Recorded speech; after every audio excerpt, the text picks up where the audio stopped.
Dikenakan pajak Rp800.000 oleh kantor pos Banyuwangi. Ya udah ambilin celana dalamnya itu aja, Bu. Curhat TKW Hongkong beli celana dalam Rp140.000, kena bea cukai Rp800.000, ikhlas ambil aja.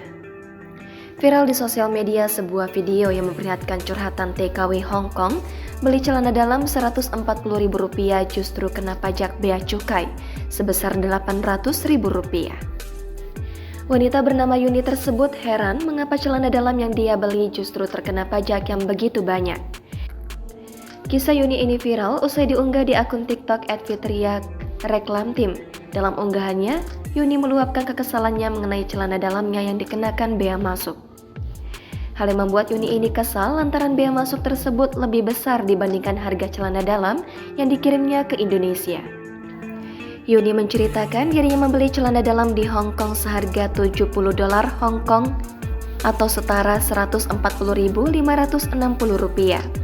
Namun ketika dikirim ke Indonesia, pihak Bea Cukai Banyuwangi mengenakan bea masuk sebesar Rp800.000.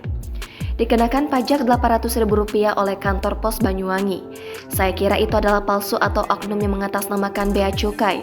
Tapi setelah saya selidiki, itu memang benar-benar dari bea cukai, kata Yuni dari tribunmedan.com pada Jumat 13 Oktober 2023. Padahal di saat yang bersamaan, Yuni juga mengirim barang berupa pakaian dalam ke Jakarta dan hanya dikenakan Rp40.000.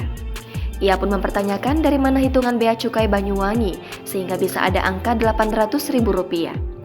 Celana dalam boxing itu loh yang punyanya Bossini atau punyanya Giordano itu. Sama-sama ngirim, yang satunya ke Banyuwangi, yang satunya ke Jakarta. Yang ke Jakarta cuma kena Rp40.000 itu baju dalam, yang di Banyuwangi kena Rp800.000. Sedih nggak sih? Dan saya sudah katakan saya ingin berbicara dengan bea cukai. Bagaimana caranya kalian menghitung? Ucapnya dengan nada kesal. Sesekali berbicara sambil mengusap air mata, Yuni mempertanyakan di mana peran pemerintah yang katanya melindungi pekerja migran Indonesia. Di sisi lain, ia juga kesal lantaran ditantang oleh pihak bea cukai. Dan sekarang nyuruh saya tanding, kita itu TKW Bu, ucapnya sambil menangis. Ia pun mempertanyakan apa maksud dari kata tanding yang dilontarkan pihak bea cukai tersebut. Untuk tanding, siap tanding maksudnya apa? Ya udah ambilin celana dalamnya itu aja Bu, karena kita nggak bisa nebus, ujarnya lagi. Seolah tak ingin memperpanjang persoalan celana dalam tersebut, Yuni pun mempersilahkan pihak bea cukai itu untuk mengambil celana dalam miliknya tersebut. Dikatakannya dirinya bisa membeli lagi celana dalam seharga Rp200.000 dibanding harus membayar denda Rp800.000. Dilansir dari tribunmedan.com, hebohnya kasus tersebut staf sus Menkeu Justinus Prastowo akhirnya buka suara. Melalui akun X pribadinya @prato, staf sus Menkeu ini menjelaskan mengapa jumlah denda tersebut mencapai angka yang jauh dari harga yang dibeli. Justinus Prastowo juga terlebih dahulu menjelaskan kepada publik bahwa persoalan TKW Hongkong bernama Yuni itu telah diselesaikan dengan baik.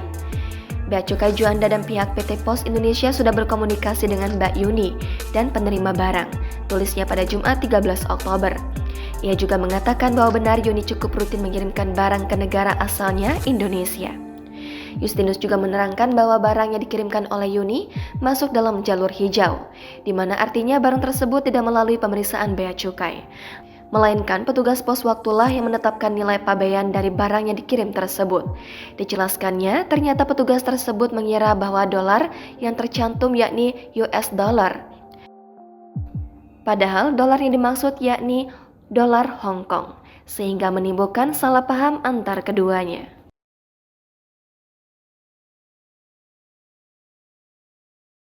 Download Tribun X sekarang, menghadirkan lokal menjadi Indonesia.